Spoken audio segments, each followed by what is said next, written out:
आज हम बात करेंगे क्लास 11th की एनसीईआरटी का चैप्टर नंबर 9 जो कि कॉन्स्टिट्यूशन लिविंग डॉक्यूमेंट है या नहीं है, इसके बारे में हम पढ़ेंगे। तो दोस्तों, आज मैंने नोट्स प्रिपेयर करके रखे हैं तो आपको दिक्कत नहीं होगी और कम टाइम में मैं इसको कवर कर दूंगा।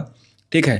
तो दोस्तों, जैसा कि बात आती है कि क्या कॉन्स्टिट्यूशंस एक बार बना दिए जाएँ फिर उसको जो है निरंतर फॉलो करते रहें, फ्यूचर तक के लिए फॉलो करते रहें, 100 साल 200 साल, क्या ऐसा हो सकता है? तो इसका आंसर है नहीं। ऐसा क्यों नहीं हो सकता दोस्तों? क्योंकि होता क्या है कि लोगों की डिमांड बढ़ती जाती है, लोगों की डिमांड बदलती जाती हैं, तो उसके में दिक्कत आएगी। भाई 1950 में लोगों की डिमांड और थी, आज एआई आ चुका है तो लोगों की डिमांड अलग है। राइट्स पहले औरतों के प्रति इतने अच्छे नहीं थे, आज जो है और लिबरल हो गए हैं। औरतों को लगभग लगभग सारे जॉब्स जो आदमी जॉब करते हैं वही औरतें जॉब करती हैं। अगर भारत में देखा जाए तो वेस्ट से ज़्यादा आज पायलट जो हैं, हवाई जहाज़ उड़ाती हैं, वो लड़कियां हैं। तो आज की जो है जो कंडीशंस हैं जो बदल चुकी हैं, तो ऐसे ऐसे ये एकदम नहीं बदली हैं। ये 1950 से जब संविधान हमारा बना तो उससे लेकर के आज जो हमारी 2026 में जी रहे हैं हम लोग हैं, तो इसमें धीरे धीरे बदलाव आया है। ठीक है। तो मतलब कि 76 साल में जो बदलाव आया है ये कोई एकदम नहीं आया है, इसको भी टाइम बहुत लगा है। आपको पता होगा आज जो रशिया है, रशिया का 1991 से पहले एक कंट्री हुआ करता था यूएसएसआर, जिसको हम सोवियत संघ बोलते थे, ठीक है, हिंदी में। तो उसके 4 कॉन्स्टिट्यूशन बदले। 1918 में उसने अडॉप्ट किया पहला संविधान, 24 में पहला। क्यों दोस्तों हुआ? क्योंकि 1917 में 1917 में यूएसएसआर बना था। तो लगभग 15-16 कंट्रीज मिला करके ये यूएसएसआर बना था। ठीक। आज का जो यूक्रेन दोस्तों देख रहे हो आज, जिससे रशिया की लड़ाई है, इवन रसिया यूक्रेन दोनों पार्ट थे, रसिया यूक्रेन दोनों ही पार्ट थे यूएसएसआर के। नो डाउट रसिया लार्जेस्ट पार्ट था यूएसएसआर का। ठीक है। और कजाकिस्तान, तुर्कमेनिस्तान, किर्गिस्तान, ये सारे लगभग पार्ट ही थे यूएसएसआर के। तो 1917 में जब बना ये यूएसएसआर, तो उसके बाद में इसने कॉन्स्टिट्यूशन अडॉप्ट किया। फिर इसने कुछ बदलाव किए, 1924 में बदला, फिर 36 में बदला और फिर 77 में बदला, और फिर 1989 में ऐसे कुछ बदलाव इन्होंने किए। उसके कारण आप कह लो कि ये भी कारण था कि 1991 में ये यूएसएसआर टूट गया। ठीक है। तो इसके ब्रेकअप क्यों हुआ? क्योंकि शायद इन्होंने बहुत रेडिकल बदलाव कर दिया, इतने जो है आसानी से इतने लिबरल नहीं थे कि लोगों की डिमांड को सुने, है ना। और इकोनॉमिक जो चीज़ें थी उनको शायद उतना बदल नहीं सके लोग। अगर स्मॉल स्मॉल चेंजेस हर साल करते तो शायद ये ना टूटता, ये कंट्री जो इतना बड़ा था वो ना टूटता। ठीक है। तो 1993 में क्या हुआ कि फिर से एक संविधान रशिया ने बदला। यूएसआर के 4 संविधान और रशिया का एक संविधान 1993 में आया, क्योंकि रशिया का जन्म ही 1991 में हुआ था। ठीक। अब दोस्तों भारत की बात करते हैं। भारत ने भी 1947 में, 15 अगस्त 1947 में भारत ने आज़ादी ली। ठीक है। ठीक। तो उसके बाद में इसने, आप कह लो कि कॉन्स्टिट्यूशन बनाने के लिए काफ़ी टाइम लगाया, और फिर भारत ने 1949 को, 26 नवंबर 1949 को कॉन्स्टिट्यूशन को अडॉप्ट कर लिया। बट इसको लागू नहीं किया, बुक बना के रख ली।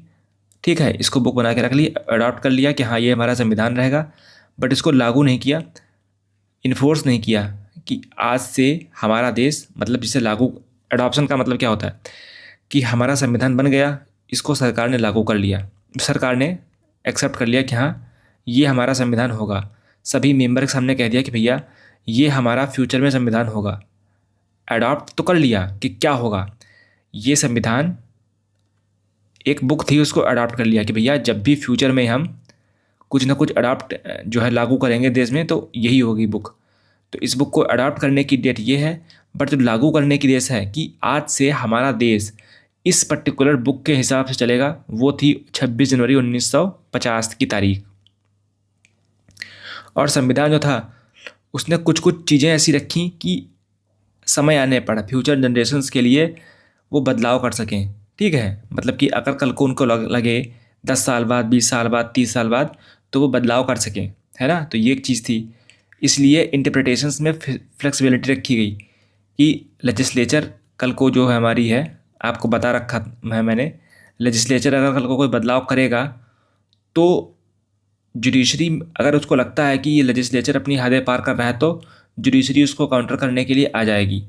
तो ये तो बात ये हो गई कि इंटरप्रिटेशंस काम आएंगे।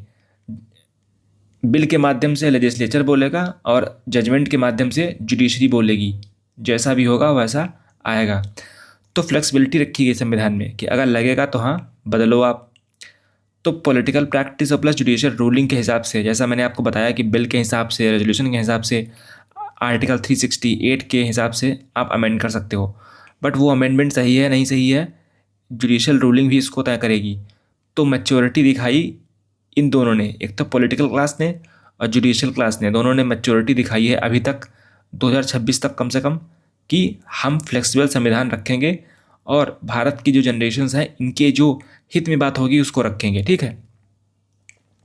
और फ्यूचर जनरेशन्स की डिमांड जो होगी उसके अनुसार हम बदलाव भी करेंगे। ऐसा नहीं कि हम बहुत रिजिड हो जाएं। अगर आज की जनरेशन जेड जो है कुछ डिमांड कर रही है तो उसको हम मानेंगे। तो कई बार ऐसा हुआ भी है। हमारा संविधान कोई फ्रोजन नहीं है, ना ही अनअल्टरेबल है। ऐसा नहीं कि एक बार बना दिया बस वही काम चलेगा, या ऐसा नहीं है कि वो बदला ना जा सके, तो बदल सके उस तरीके का संविधान रखा गया। डुअल रोल है कि आज की जो उस समय की जनरेशन जो है वो तो फुलफिल हों और भविष्य में आने वाली वो सारी फ्यूचर जनरेशन्स पूरी फुलफिल्ड हों, ठीक है।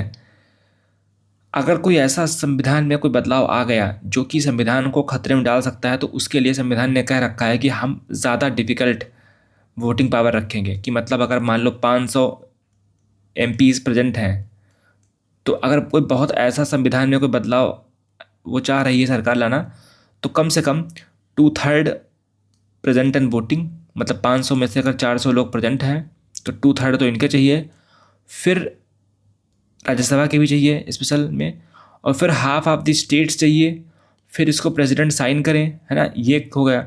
और फिर उसके बाद में जुडिशरी भी अपनी जो है से कहे, अगर उसको लगता है कि ये गलत है तो उसके वो पार्ट जुडिशरी स्ट्राइक डाउन कर सकती है, ठीक है। तो आर्टिकल 360 क्या कहता है कि संविधान को कॉन्स्टिट्यूएंट पावर दिया जाता है कि वह संविधान को बदल सके। आपको पता है कि पार्लियामेंट में क्या है कि बिल पास करने की ताकत है कि कोई बिल पास हो सके, ठीक है। क्या संविधान को बदल भी सकता है? तो हाँ, जब संविधान को बदलने की बात आएगी, संविधान के 100 से ऊपर अमेंडमेंट हो चुके हैं, ठीक है। जब संविधान को बदलने की बात आएगी तब हमारी पार्लियामेंट कॉन्स्टिट्यूएंट असेंबली की तरह काम करेगी। तो इसीलिए उसके पास कॉन्स्टिट्यूएंट पावर है। मतलब कॉन्स्टिट्यूएंट का मतलब क्या है कि बदलना, किसी चीज़ को ऐड करना संविधान में, चाहे हटाना, ऐड करना, वो सब चीज़ें आती इसमें हैं। तो मतलब अमेंडमेंट करने जब हमारी पार्लियामेंट, हमारे सारे सांसद लोग मिलकर के किसी चीज़ को अमेंड करेंगे, किसी चीज़ में बदलाव लाएंगे हमारे संविधान में, तो उस समय संसद कैसे काम करेगी? कॉन्स्टिट्यूएंट पावर की तरह काम करेगी, ठीक है। जिसमें आप कोई चीज़ ऐड कर सकते हो, कोई चीज़ बदलाव कर सकते हो, या कोई चीज़ घटा सकते हो, तो ये चीज़ें आएंगी उसमें। तो कॉन्स्टिट्यूशन जो हमारा है वो फ्लेक्सिबल है, मतलब बदलने के लायक है, बदला जा सकता है आसानी से भी, और डिफ़िकल्टी भी है। ये ज़रूरी है कि कौन सा आप प्रोविज़न बदलना चाहते हो। जैसे कि मान लो कल को आप कहो कि जुडिशरी की जो जज हैं उनकी अगर एज, हाई कोर्ट के जज की एज 62 ईयर है और हम चाहते हैं कि 65 ईयर एज है, तो ये कोई बहुत बड़ा बदलाव नहीं है, ये तो सिर्फ एज का बदलाव है। तो इसमें क्या होगा कि बहुत माइनर सी आपको अमेंडमेंट मेजॉरिटी की आवश्यकता होगी। बट अगर आप कहो कि हम जुडिशरी को गायब ही कर देंगे, कि आज से जुडिशरी नहीं हुआ करेगी, सारा जुडिशरी का काम जो है वो प्राइम मिनिस्टर उठाएंगे, तो ये तो बहुत ख़तरनाक बदलाव है ना। तो इसके लिए रिजिड हो गया संविधान हमारा। मतलब कि अगर 500 मेंबर सांसद लोग हमारे इकट्ठा, MP से इकट्ठा हैं लोकसभा में, तो उसमें 2/3 मेजोरिटी इसकी चाहिए होगी, और फिर हाफ ऑफ द स्टेट्स, क्योंकि अगर मान लो 36 स्टेट्स हमारे हैं तो, और यूटी हैं, तो उनमें 18 से ज़्यादा स्टेट्स, कम से कम 19 स्टेट्स की सहमति चाहिए होगी, ठीक है। अब संविधान को बदलना कैसे है? तो देखो, हमारे पास 3 टाइप की मेजोरिटी है। एक तो है सिंपल मेजोरिटी, जो कि जज की आपको पता है कि एज बदलना हो।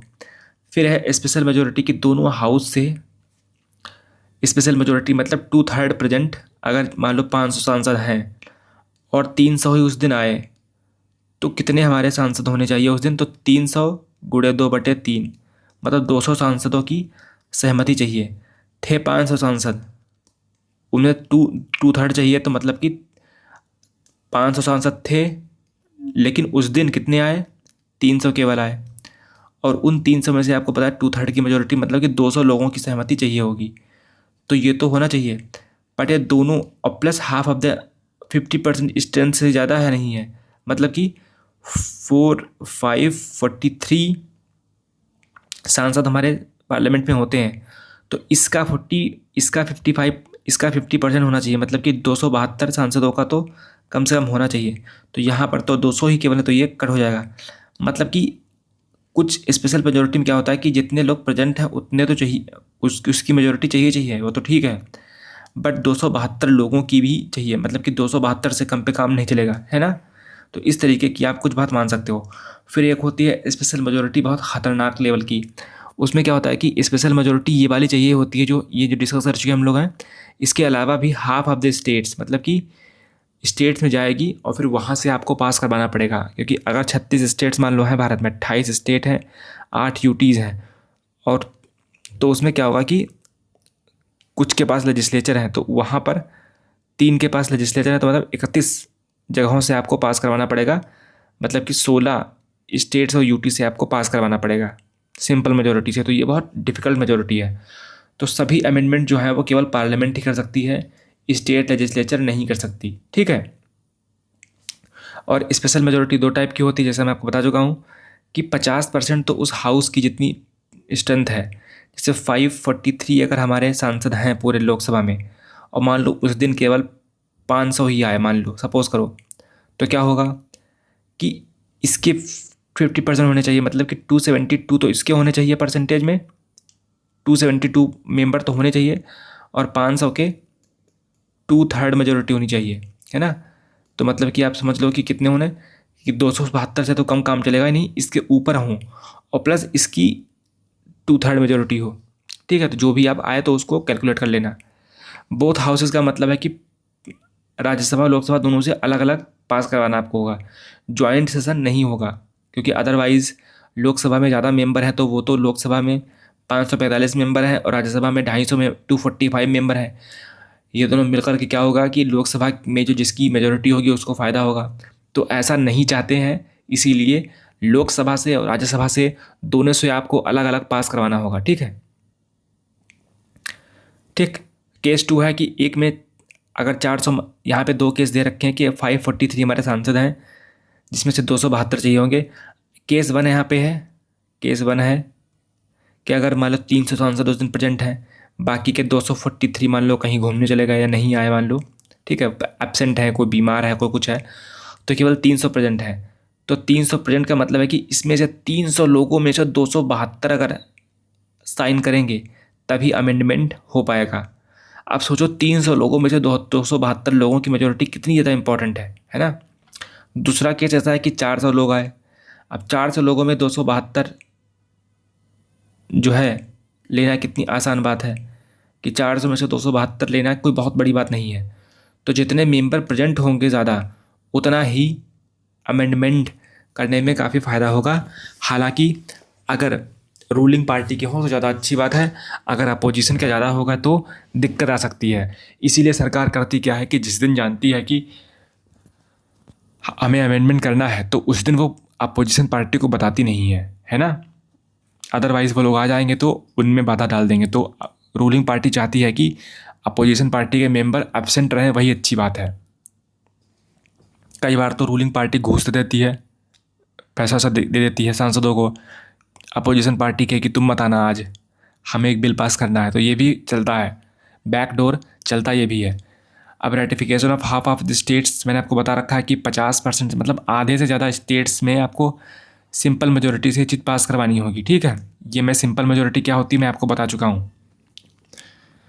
लाइक फेडरल फीचर्स, अगर आपको कोई फेडरल फीचर, जैसे कि मान लो आपको स्टेट गवर्नमेंट की पावर कम करनी है, तो वहाँ पर आपको जो है हाफ ऑफ द स्टेट से कंसर्न करना पड़ेगा, मतलब कि क्योंकि यहाँ पे स्ट्रॉन्ग मेजोरिटी चाहिए। और आप तो फेडरल फीचर्स जो है संविधान के बदल रहे हैं, जो काफ़ी इंपॉर्टेंट फीचर्स हैं उसको आपको बदलने की अनुमति है, लेकिन आपको ज़्यादा टफ मेजोरिटी चाहिए होगी। और दोस्तों बात यह है कि इतने सारे अमेंडमेंट क्यों हुए। अगर आप 1970 से 1980 देखो या 1980 से 1990 देखो, सबसे ज़्यादा अमेंडमेंट इस डेकेड में हुए। ये था रूल कांग्रेस का। और बीजेपी का रूल अगर देखो तो 2001 से 2003 तक खूब सारे अमेंडमेंट हुए, 10 अमेंडमेंट हुए। तो ये भी दिखाता है कि खूब सारे अमेंडमेंट हुए। ये तो कोई काम की बात नहीं है, खाली जानकारी के लिए है। और 3 टाइप की अमेंडमेंट हमारे हुए हैं कि पहले टाइप के टेक्निकल और एडमिनिस्ट्रेटिव अमेंडमेंट, कि मान लो जज की एज को बढ़ाना है ना, जज की मान लो एज को बढ़ाना है, या फिर SC ST में रिजर्वेशन लाना है। इस तरीके के जो बदलाव होते हैं उसको बोलते हैं टेक्निकल और एडमिनिस्ट्रेटिव नेचर के बदलाव। इसमें बहुत ज़्यादा इंपॉर्टेंट बदलाव नहीं है, बहुत माइनर बदलाव हैं, माइनर चेंजेस हैं इसमें। तो इसलिए दूसरे दोस्तों होते हैं कि कुछ थोड़े से आप कह लो इफ़ेक्टिव, इससे ज़्यादा इफ़ेक्टिव। तो अगर मान लो प्रेसिडेंट की जो रियलिटी में चल रहा है बट संविधान में नहीं लिखा है, तो अगर उसको बदलो तो आप, तो ज़्यादा उसको हम बड़ा बदलाव नहीं मानेंगे। हालांकि माइनर बदलाव से ज़्यादा बड़ा बदलाव है, बट फिर भी हम इसको मान सकते हैं कि ये ठीक ठाक बदलाव है। तो आपको पता है कि 1976 से पहले क्या था कि काउंसिल ऑफ मिनिस्टर जो हमारी है, जो मंत्रिपरिषद है, उसकी एडवाइस मान्य नहीं थी। मतलब अगर प्रेसिडेंट चाहे तो माने या ना माने। बट 1976 से क्या हुआ कि बिल पास कर दिया और उसमें लिख दिया गया है कि कॉन्स्टिट्यूएंट जो काउंसिल ऑफ मिनिस्टर जो है, हमारे मंत्रिपरिषद जो है, प्राइम मिनिस्टर जिसमें इंक्लूड होते हैं, होम मिनिस्टर, गृह मंत्री, शिक्षा मंत्री, गृह मंत्री, वित्त मंत्री और विदेश मंत्री, है ना, इस तरीके के जो लोग, एक्सटर्नल अफेयर मिनिस्टर, ये जो लोग इन्वॉल्व इसमें होते, डिफेंस रक्षा मंत्री, ये सारे जो लोग इन्वॉल्व होते हैं, इनकी एडवाइस आपको माननी पड़ेगी। तो हाँ, 1976 को ये बता दिया गया था कि ये बहुत इंपॉर्टेंट है। हालांकि प्रेसिडेंट साहब इतने तो काबिल थे ही कि वो जानते थे कि मैं प्रेसिडेंट साहब को पता था कि मैं तो इनडायरेक्टली इलेक्ट हुआ हूँ, बट जो सांसद लोग हैं ये तो डायरेक्टली इलेक्ट हुए हैं, तो इनको ज़्यादा पावर है। तो ये शायद पहले से ही जानते थे, बट एक बार औपचारिकता के लिए हमने कॉन्स्टिट्यूशन में लिख दिया कि भैया ऐसा होगा, क्योंकि मान लो कल को ऐसा प्रेसिडेंट आ जाए जो सनकी हो, तानाशाह हो, वो तो बात को नहीं मानेगा। तो इसीलिए उस समय के प्रेसिडेंट काफ़ी अच्छे थे जो बात मान गए, है ना। डिफरिंग इंटरप्रिटेशंस, जुडिशरी के अगेंस्ट जा कर के कई सारे अगर आपने अमेंडमेंट किए हैं, जैसे कि फंडामेंटल राइट, जुडिशरी का हमेशा मानना रहा है कि फंडामेंटल राइट को ज़्यादा वरीयता दो। बट सरकार उसमें क्या थी, वोट बैंक के चक्कर में DPSP को कहा कि DPSP बहुत इंपॉर्टेंट है, क्योंकि DPSC में equal pay for equal work की संभावना थी। अब ऐसे बहुत सारे बदलाव किए गए जो शायद गरीब तबके के लिए अच्छे थे, बट फंडामेंटल राइट्स लोगों के सामने आ रहे थे, तो क्या करते। तो इसीलिए बताया गया यहाँ पे कि डिफरिंग इंटरप्रिटेशंस, कई बार ऐसे बदलाव किए गए जो शायद जुडिशरी को पसंद नहीं थे, लेकिन वो करने आवश्यक थे। अब अमेंडमेंट थ्रू पॉलिटिकल कंसेंसस, 1984 के बाद में क्या हुआ कि ऐसे कॉन्स्टिट्यूशन के बदलाव किए गए जो शायद अपोजिशन पार्टी को भी फ़ायदेमंद थे और उन्होंने भी इसका साथ दिया। जैसे 52वां संविधान संशोधन, 52nd amendment act, anti defection law. इसका मतलब था कि अगर एक पॉलिटिकल पार्टी के टिकट पे एक सांसद चुनाव लड़ता है, तो क्या अगर मान लो चुनाव जीतने के बाद में अगर वो दूसरी पॉलिटिकल पार्टी में शामिल हो जाए, तो क्या वो सांसद अभी भी रहेगा या नहीं। तो ये दोस्तों बात थी। तो राजीव गांधी ने क्या कहा, राजीव गांधी ने एक अमेंडमेंट लेके आए, 52nd अमेंडमेंट एक्ट, और उसमें कह दिया कि अगर मान लो आप एक पॉलिटिकल पार्टी से चुनाव जीते हैं और उसके जीतने के बाद में अगर आप दूसरी पॉलिटिकल पार्टी ज्वाइन कर लेते हैं, अब चूंकि आपने चुनाव तो अलग पॉलिटिकल पार्टी से लड़ा था, वोटर्स ने क्या सोच के दिया होगा आपको वोट, भाई वोटर तो सोच के यही दिया होगा ना वोट की ये इस पॉलिटिकल पार्टी का है, इसकी विचारधारा ये है। बट चुनाव जीतने के बाद में आपने जो है पॉलिटिकल पार्टी बदल ली, तो क्या आप अभी भी आप जो है सांसद या विधायक रहोगे। तो सांसदों विधायकों पर लागू था ये, तो आप अब विधायक सांसद नहीं रहोगे। ये इसका सार था कि एंटी डिफेक्शन लॉ, कि अब आप अपनी पॉलिटिकल पार्टी को धोखा नहीं दे सकते, अपनी पॉलिटिकल पार्टी से आप डिफेक्ट नहीं कर सकते। ये एक बिल था, ये 1985 में आया था, 52वां संविधान संशोधन था ये। और फिर 61st अमेंडमेंट एक्ट ऐसा आया कि 21 साल से 18 साल तक की वोटिंग एज कर दी गई। तो इस पर भी सारी पॉलिटिकल पार्टी, कौन पॉलिटिकल पार्टी ऐसी होगी जो इसको विरोध करेगी ना। अगर आपने विरोध किया तो जो 20 साल के 19 साल के लड़के लड़कियां हैं वो तो आपको वोट नहीं देंगे। तो इस पर भी चाहे अपोजिशन पार्टी हो या कोई पार्टी हो, इस पर भी उन्होंने साथ दिया, ठीक है। फिर 73rd और 74th अमेंडमेंट एक्ट, पंचायती राज इंस्टीट्यूशन पे एक बात आई कि क्या इसको कौन कौन सी पॉलिटिकल पार्टी सपोर्ट करेगी, तो इसको भी लगभग सारी पॉलिटिकल पार्टी ने सपोर्ट किया। 74वां जब संविधान संशोधन आया तो नगर पालिका के लिए भी संविधान आया, तो इसको भी लगभग सब पॉलिटिकल पार्टी ने साथ दिया। अब कंट्रोवर्शियल कुछ अमेंडमेंट ऐसे आए जो वाकई में भारत की इतिहास में, भारत के संविधान के इतिहास में काफ़ी बेकार थे, ऐसे माने जाते हैं, जो कि 38, 39 और 42 ये ऐसे संविधान संशोधन थे जिन्होंने जुडिशरी की पावर को कम करने का प्रयास किया। लोकसभा का टाइम पीरियड बढ़ा दिया। 5 साल का लोकसभा का पीरियड होता है। आपको पता है कि एक सांसद जब वोट जीत के जाता है तो 5 साल का के लिए जाता है, बट इस वाले संविधान संशोधन ने पता क्या कर दिया, 5 साल से 6 साल कर दिया। अब सोचो 5 साल से 6 साल कर दिया तो गनीमत थी। अब अगर 5 साल से 100 साल कर दिया होता तो मतलब सोचो एक, या 5 साल से 20 साल कर दिया होता तो सोचो इंदिरा गांधी मैडम कितने दिन तक पीएम बन सकती थी, है ना। तो इसीलिए ये काफ़ी कंट्रोवर्शियल थे, इसीलिए इसको बाद में स्ट्रक डाउन कर दिया गया। किसके द्वारा, ये जब मोरारजी देसाई की सरकार आई तो उसने दोबारा से अमेंडमेंट लेके आया 44 अमेंडमेंट एक्ट, और उसके द्वारा इसको निरस्त कर दिया गया। और दोस्तों एक और आया था 42nd अमेंडमेंट, 42वां संविधान संशोधन। उसने क्या किया था, जुडिशरी की रिव्यू पावर को कम कर दिया था, कि मतलब अगर कोई बिल आपने पास किया पार्लियामेंट में तो क्या हमारी जुडिशरी के पास ये पावर है कि वो आपके बिल को देख पाए। मान लो बिल पास कर दिया आपने लोकसभा में, राज्यसभा में, उसके बाद में राष्ट्रपति के साइन लगवा लिए आपने, तो क्या आप बताओ, आप इतने ताकतवर हो, फिर जुडिशरी क्या करेगी, उस बिल को रिव्यू करेगी। अगर कुछ बिल में ऐसा अनसेंट लिखा है ना, कई बार होता क्या कि सरकार की बहुत मेजोरिटी है लोकसभा में भी राज्यसभा में भी, तो आराम से बिल पास हो गया, और राष्ट्रपति साहब भी उसी के हैं तो उन्होंने भी साइन कर दिया। बट क्या ऐसा ज़रूरी है कि ये बिल सही हो? नहीं। इसलिए जुडिशरी के पास पावर है कि वो इस जजमेंट को रिव्यू कर सके। तो इसीलिए दिया गया दोस्तों कि रिव्यू की पावर को कम कर दिया गया था उस समय, बिकॉज सरकार की ताकत बहुत बढ़ गई थी उस समय। फिर क्या है कि बेसिक स्ट्रक्चर का एवोल्यूशन। आखिर बेसिक स्ट्रक्चर इवॉल्व कैसे हुआ? तो केशवानंद भारती केस में दोस्तों क्या हुआ कि हमारी सरकार जो थी, पार्लियामेंट क्या कह रही थी कि भैया अगर हम फंडामेंटल राइट्स को इतना ज़्यादा इंपॉर्टेंस देंगे तो हम गरीब लोगों के लिए जो है डीपीएसपी में जो हमने एक तरीके से लिखे चीज़ें हैं कि लोगों की इनकम बढ़ाओ, लोगों का रोज़गार बढ़ाओ, इक्वल पे इक्वल करो, तो हम कैसे कर पाएंगे?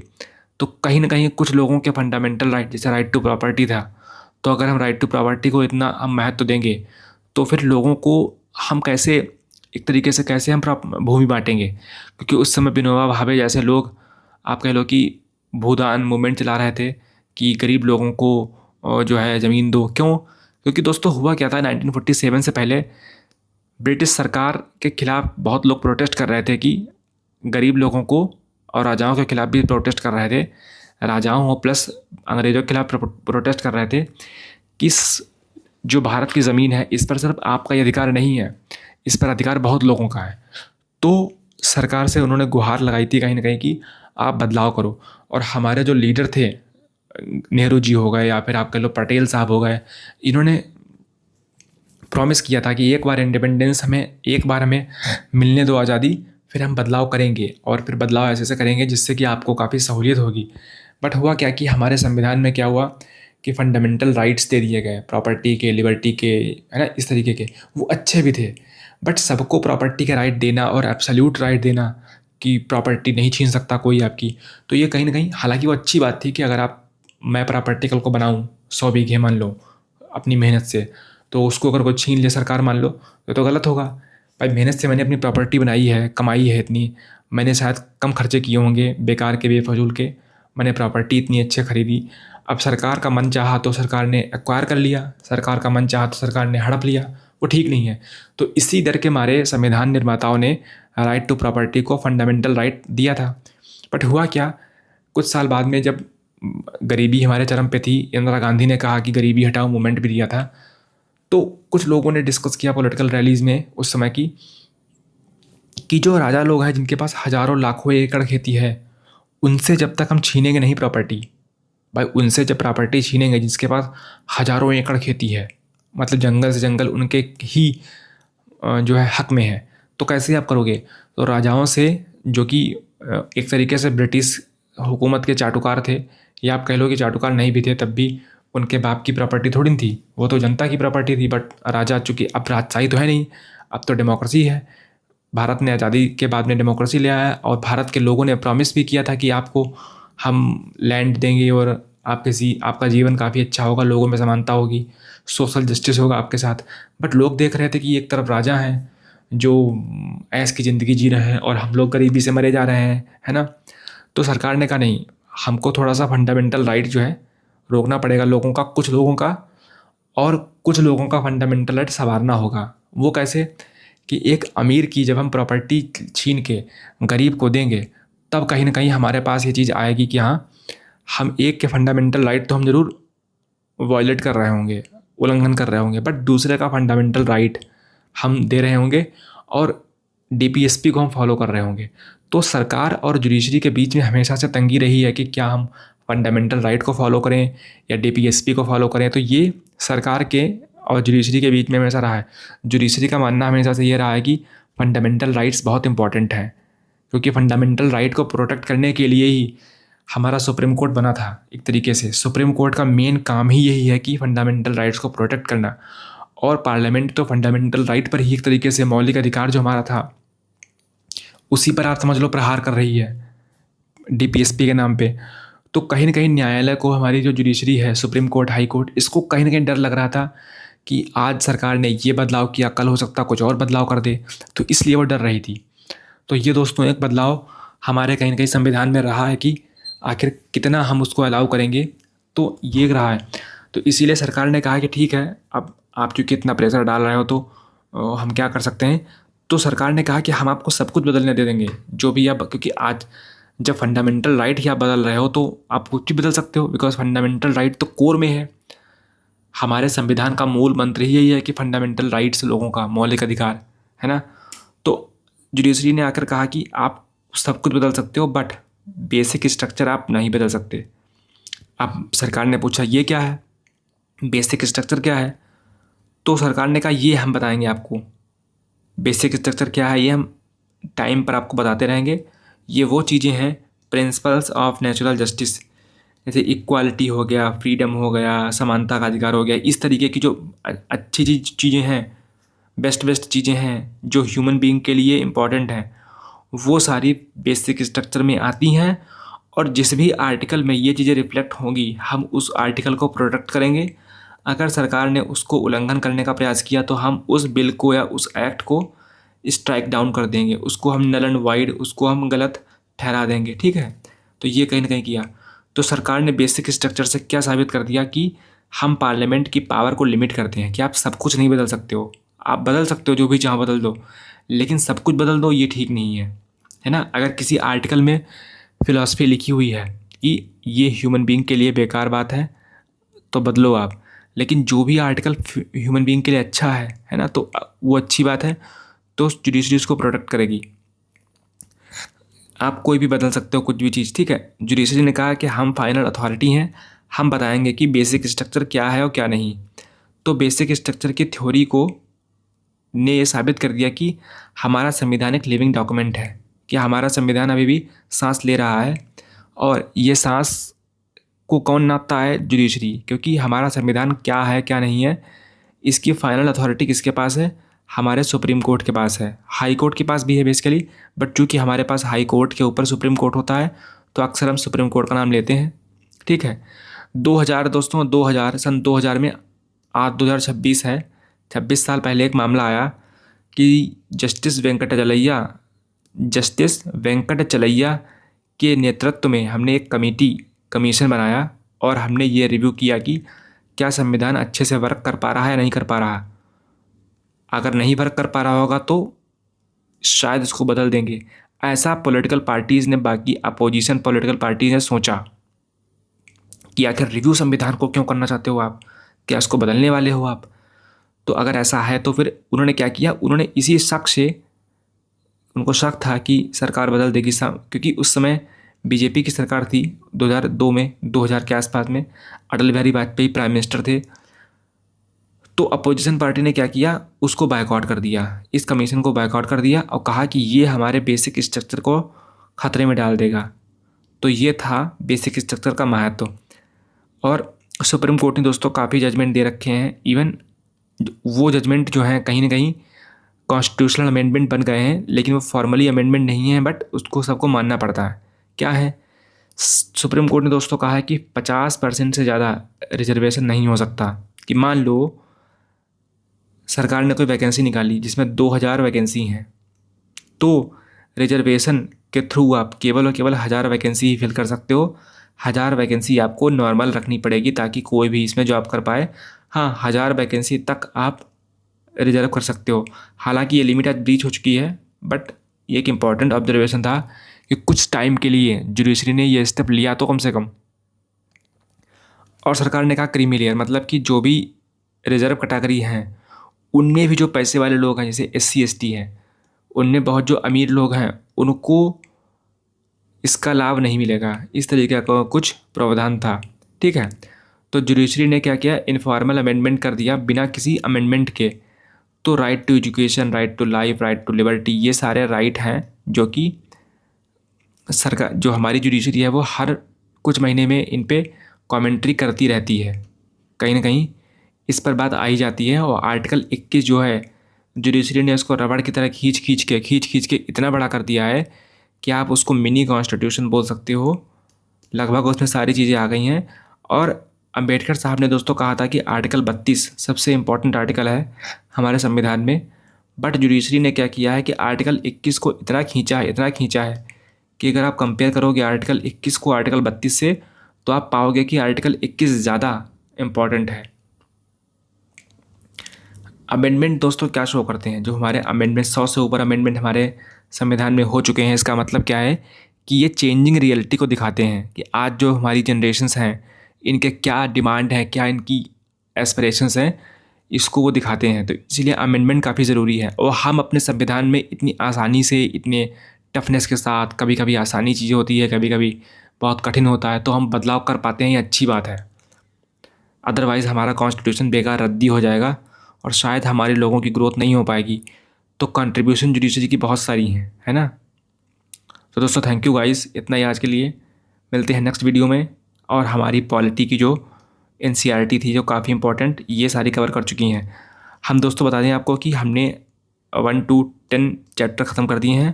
9 चैप्टर दोस्तों डिलीट हो गया था, इसीलिए मैंने आज उसको दोबारा से रिकॉर्ड किया है। ठीक है, और ये जो कॉन्स्टिट्यूशन एट वर्क दोस्तों था, ये इसको हमने कवर कर लिया है। अब मैं दूसरी NCERT कवर करूँगा। लगभग 2 ही NCERT इंपॉर्टेंट इसके लिए हैं, हालांकि मैं सारी NCERT लेके आऊँगा। और पॉलिटी का दोस्तों मैं एक कॉम्प्रिहेंसिव 150 घंटे की मैं क्लासेस लेके आऊँगा, जो UPSC के लिए, PCS के लिए इंपॉर्टेंट होगी, और भी बहुत सारे एग्ज़ाम के लिए इंपॉर्टेंट होगी, और SSC के लिए भी मैं लेके आऊँगा। तो आप इसको देखते रहिए और प्लीज़ मेरे चैनल को सब्सक्राइब करिए, क्योंकि मैं YouTube पे नया हूँ और पढ़ाने की मेरे अंदर एक लालसा है। तो आप प्लीज़ इसको सब्सक्राइब करिए, शेयर करिए लोगों से, ताकि वो भी हमारा चैनल सब्सक्राइब कर सकें, देख सकें। ठीक है, आपको फ्री ऑफ कॉस्ट कंटेंट मिलेगा। ओके।